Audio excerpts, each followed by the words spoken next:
ശ്രീജ, നമുക്കൊപ്പം K M Abhijith ഉണ്ട്. അഭിജിത്ത് അന്ന് ആ സംഭവങ്ങൾ ഉണ്ടാകുമ്പോൾ അവിടെ ഉണ്ടായിരുന്ന ആളുകളാണ്. CPM പറയുന്നത് നിങ്ങളുടെ ഭാഗത്തു നിന്ന് സ്ഫോടക വസ്തു എറിഞ്ഞ് അതാണ് പ്രകോപനം, പിന്നീട് അത്തരത്തിലുള്ള ചില നിയമവിരുദ്ധമായ കാര്യങ്ങൾ ഉണ്ടായി എന്നൊക്കെയാണ്. അഭിജിത്ത് ആ സ്ഥലത്ത് ഉണ്ടായിരുന്ന ആളല്ലേ? ഇപ്പോൾ നിങ്ങൾ പുറത്തുവിട്ട ദൃശ്യങ്ങളുടെ അടിസ്ഥാനത്തിൽ എന്താണ്? അല്ല, CPMന്റെ വാദപ്രതിവാദങ്ങളൊന്നും ഇവിടെ ആരും ഗൗനിക്കുന്നു പോലുമില്ല. ഇപ്പോൾ നിയമസഭയൊക്കെ കേരളത്തിലെ പൊതുസമൂഹത്തിന് മുന്നിൽ നിന്ന് അടിച്ചു പൊളിച്ചിട്ട് അത് ഇപ്പോഴും സമ്മതിക്കാത്ത, വർഷങ്ങൾക്ക് ഇപ്പുറത്ത് സമ്മതിക്കാത്ത ആളുകളാണ് CPMകാർ. അവരെന്ത് തെമ്മാടിത്തരം ചെയ്താലും അത് അംഗീകരിക്കുന്നില്ല എന്നുള്ള യാഥാർത്ഥ്യമുണ്ട്. ഇപ്പോൾ TP നമ്മുടെ തൊട്ടപ്പുറത്താണ്.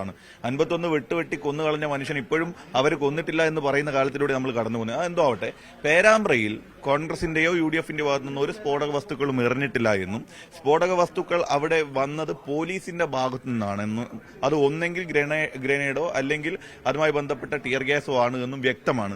ഇനി സ്ഫോടക വസ്തുക്കൾ UDFO കോൺഗ്രസ് പ്രവർത്തകർ ഉപയോഗിച്ചു എന്നും പറയുന്നതിൽ ഒരു അടിസ്ഥാനവുമില്ല.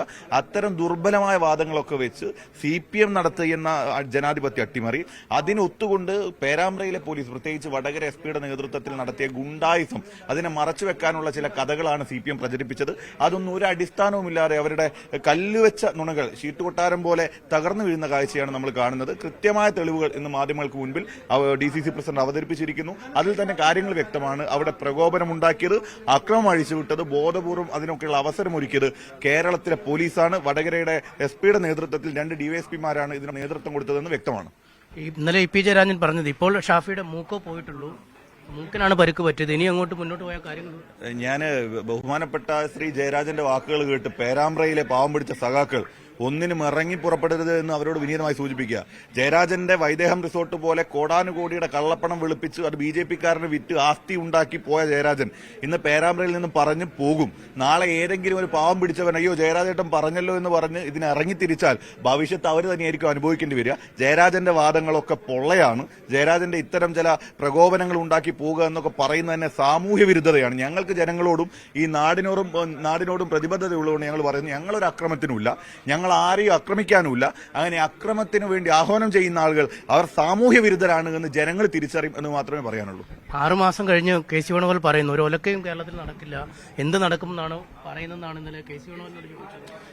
ഈ പോലീസുകാരുടെ പട്ടികയൊക്കെ തയ്യാറാക്കിക്കൊണ്ട് അവിടെ ഇരുന്നാൽ മതി എന്ന് പറയുന്നു. അല്ല, ജയരാജൻ എന്ന് പറയുന്നത് ഞാൻ പറഞ്ഞല്ലോ, അദ്ദേഹം വിടുവായത്വം പറയുന്നു എന്ന് മാത്രം. ഇപ്പം പലപ്പോഴും CPMകാരൊക്കെ അദ്ദേഹത്തിന്റെ തലയിൽ ബുള്ളറ്റ് ഉണ്ട് എന്നൊക്കെ പറയാറുണ്ട്. ഞങ്ങളിപ്പോൾ അദ്ദേഹത്തിന്റെ ഇന്നലത്തെ പ്രസ്താവനയോടുകൂടി അദ്ദേഹത്തിന്റെ തലയിൽ ബുള്ളറ്റും ഇല്ല, അദ്ദേഹത്തിന്റെ തലയിൽ തലച്ചോറും ഇല്ല, പകരം കളിമണ്ണാണ് എന്ന് കേരളത്തിന്റെ പൊതുസമൂഹം ചർച്ച ചെയ്യാണ്. അത് അല്ലെങ്കിൽ അങ്ങനെ ഒരു പ്രസ്താവന ഇവിടെ വന്ന് നടത്താൻ മറ്റാർക്കെങ്കിലും ഇന്ന് ആധുനിക കാലഘട്ടം എന്നൊക്കെ നമ്മൾ പറയുന്നുണ്ട്, പുരോഗമന കാലത്ത് അപ്പൊ അന്ന് പറയാണ് മൂക്കിന്റെ പാലം ഞങ്ങൾ തകർത്തു, ഇനി എല്ലുകളും ഇനി ശരീരമാണ്. ഇത് ആരെയാ വെല്ലുവിളിക്കുന്നത്? ഇതാ വെള്ളരിക്ക പട്ടണമൊന്നുമല്ല. പിന്നെ അങ്ങനെ വെല്ലുവിളിച്ച ഏതെങ്കിലും ആളുകൾ, ജയരാജൻ ഞാൻ പറഞ്ഞു, വിടുവായിത്തം കേട്ട് തന്റെ മക്കളൊക്കെ സുരക്ഷിതരാണ്, അദ്ദേഹത്തിന്റെ കോടാനുകോടിയുടെ ആസ്തിയുണ്ട്, കേരളത്തിൽ ഏറ്റവും വലിയ കോടാനുകോടിയുള്ള ഒരു പ്രഭുവായി അദ്ദേഹം മാറിയിട്ടുണ്ട്, അതൊക്കെ CPM എന്ന പാർട്ടിയിൽ നിന്ന് അദ്ദേഹം ഉണ്ടാക്കിയ ധനസമാഹരണമാണെന്ന് പൊതുസമൂഹത്തിന് തോന്നുന്നുണ്ട്.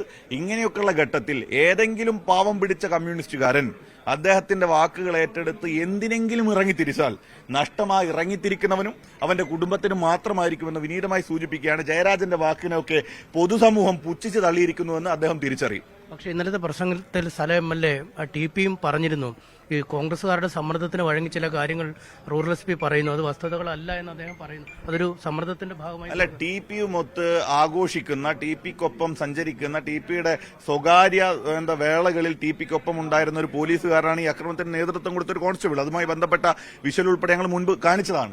അപ്പൊ അങ്ങനെയുള്ള ഘട്ടത്തിൽ TP രാമകൃഷ്ണൻ ഉൾപ്പെടെയുള്ള MLAയുടെ CPMന്റെ വടകരയിലെ പോലീസിന്റെ ഒക്കെ മുഖം നഷ്ടമായിരിക്കുന്നു. ശ്രീ ഷാഫി പറമ്പിൽ MP ഒരു പ്രയാസമുണ്ടാകാതെ, പ്രശ്നമുണ്ടാകാതെ ജനങ്ങളെ പിരിച്ചുവിടാൻ വന്നിട്ടുള്ള MPയെയാണ് അടിച്ചു മൂക്ക് പൊട്ടിച്ചത്. ആദ്യം SP പറഞ്ഞ വാദെന്താ? ആദ്യം SP ഒരു ലോക്കൽ സെക്രട്ടറിയെ പോലെ SP പറഞ്ഞു ഇവിടെ ഒരു ലാത്തി ചാർജ് ഉണ്ടായിട്ടില്ല, പക്ഷെ പിന്നീട് സ്ഥിരീകരിക്കേണ്ടി വന്നു. പിറ്റേ ദിവസം പറഞ്ഞു ഇത് ഞങ്ങളുടെ സേനയിലെ ചിലർ ബോധപൂർവ്വം ഉണ്ടാക്കിയ അക്രമമാണെന്ന്. അപ്പൊ ഇതൊക്കെ സ്ഥിരീകരിക്കേണ്ടി വരുന്നത് SP-ക്കാണ്. ആദ്യം സെക്രട്ടറിയെ പെരുമാറേണ്ടി വന്നു. തെളിവുകൾ പുറത്തു വന്നപ്പോൾ ഇതൊക്കെ സ്ഥിരീകരിക്കേണ്ടി വന്നു. ഇതൊക്കെ ജനങ്ങൾ തിരിച്ചറിയുന്നുണ്ട്. എന്തായാലും മുഖം നഷ്ടപ്പെട്ട പോലീസ് ആ നഷ്ടപ്പെട്ട മുഖത്തെ തിരിച്ചു പിടിക്കാനാണ് CPM നേതാവിന്റെ പൊള്ളയായ വാദത്തെ, അതാണല്ലോ സ്ഫോടനമുണ്ടാക്കിയെന്ന് പറയുന്നത്. ഇപ്പോൾ 10-ാം തീയതി അക്രമം നടന്നു, 11-ാം തീയതി ഇതുമായി ബന്ധപ്പെട്ട മറ്റ് നടപടികളില്ല, 12-ന് നടപടിയില്ല, 13-നില്ല. 13-ാം തീയതി വൈകിട്ട് 5 മണിക്ക് പേരാമ്പ്രയുടെ CPM നേതാവ് പറയാണ് സ്ഫോടനമുണ്ടാക്കി UDFകാർ. ആ 5 മണിക്ക് നേതാവ് പത്രസമ്മേളനം നടത്തുന്നു. 7:10 നിങ്ങൾ FIR കണ്ടാൽ 7:10 ആ വാക്കുകൾ ഏറ്റെടുത്തുകൊണ്ട് പോലീസ് FIR ഇടുന്നു. അപ്പം 3 ദിവസക്കാലം ഒരു സ്ഫോടനം, 2 DYSPമാരുണ്ടായിരുന്ന സ്ഥലത്ത്, അവിടെ ഉത്തരവാദിത്തപ്പെട്ട പോലീസ് ഓഫീസർമാരുണ്ടായിരുന്ന സ്ഥലത്ത് ഒരു സ്ഫോടനത്തിന്റെ ഒരു ചെറിയ അംശം നടന്നിരുന്നെങ്കിൽ അന്ന് തന്നെ ബോംബ് സ്ക്വാഡ് വരും, 11-ന് ബോംബ് സ്ക്വാഡ് വരും, ആളുകൾ വരും, അവരെല്ലാം പരിശോധിക്കും. ഒന്നും ഉണ്ടായിട്ടില്ലല്ലോ. 4 ദിവസക്കാലം ഒരു പരിശോധനയില്ലല്ലോ. അപ്പൊ അത് ബോധപൂർവ്വം CPM ഉണ്ടാക്കിയ തിരക്കഥയ്ക്കനുസരിച്ച് തുള്ളുന്നവരായി ഈ വടകരയുടെ SP-യും DYSP-യും ഒക്കെ മാറുന്നു എന്നതിന്റെ മറ്റൊരു വശമാണ് നമ്മളിപ്പോൾ കണ്ടുകൊണ്ടിരിക്കുന്നത്. ഒറ്റ വ്യക്തിപരമായ കാര്യം കൂടി, താങ്കൾ പുതിയ ചുമതല ഏറ്റെടുക്കാൻ പോവുകയാണ്. അങ്ങോട്ട് പോകുമ്പോൾ ഇത്തരത്തിൽ കേരളത്തിൽ സജീവമായ ഒരാളാണ്. ഈ കേരളത്തിലെ പ്രവർത്തനങ്ങളിൽ ഒരു മാറ്റം വരുമോ? അതായത് ഈ എവൻവർക്കൊക്കെ പറയുന്നത് കേന്ദ്രത്തിലേക്ക് പോയാൽ ഇവിടെ നിൽക്കാനുള്ള സമയം കുറയും. സ്വാഭാവികമായിട്ട് ഞങ്ങളൊക്കെ ഇന്നലകളിൽ NSCയുടെ ജനറൽ സെക്രട്ടറി പ്രവർത്തിക്കാൻ സാധിച്ചിട്ടുണ്ട്.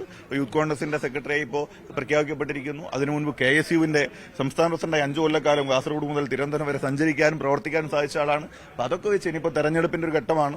സ്വാഭാവികമായിട്ട് 2 മാസക്കാലത്തിനു ഉള്ളിൽ ത്രിതല പഞ്ചായത്ത് തെരഞ്ഞെടുപ്പ്, 5 മാസക്കാലത്തിനുള്ളിൽ നിയമസഭാ തെരഞ്ഞെടുപ്പൊക്കെ വരുന്ന കാലമാണ്. അപ്പം പ്രത്യേകിച്ച് കേരളത്തിലെ പ്രവർത്തനം, ഇവിടെ പ്രവർത്തനം ശക്തിപ്പെടുത്തേണ്ട കാലമാണ്. അതിന് ഒരു തടസ്സവും നിലവിലെ ഭാരവാഹിത്വം കൊണ്ട് ഉണ്ടാകില്ല എന്നതാണ്. സന്തോഷത്തോടെ ഏറ്റെടുക്കും. പിന്നെ ഓക്കെ, എന്തായാലും അദ്ദേഹം പറയുന്നത് ഇത് പൂർണ്ണമായും പോലീസിന്റെ ഭാഗത്തുനിന്നും ഉണ്ടായ അതിക്രമമാണ്. ഈ CPM ഇക്കാര്യത്തിൽ ഇടപെട്ടു, നേതാക്കളെ ഭീഷണിപ്പെടുത്തുന്ന അടക്കം ഒരു കാര്യവും വിലപ്പോവില്ല എന്നും EP ജയരാജനുള്ള വ്യക്തമായ സന്ദേശവും അദ്ദേഹം നൽകുന്നുണ്ട്. ശ്രീജ.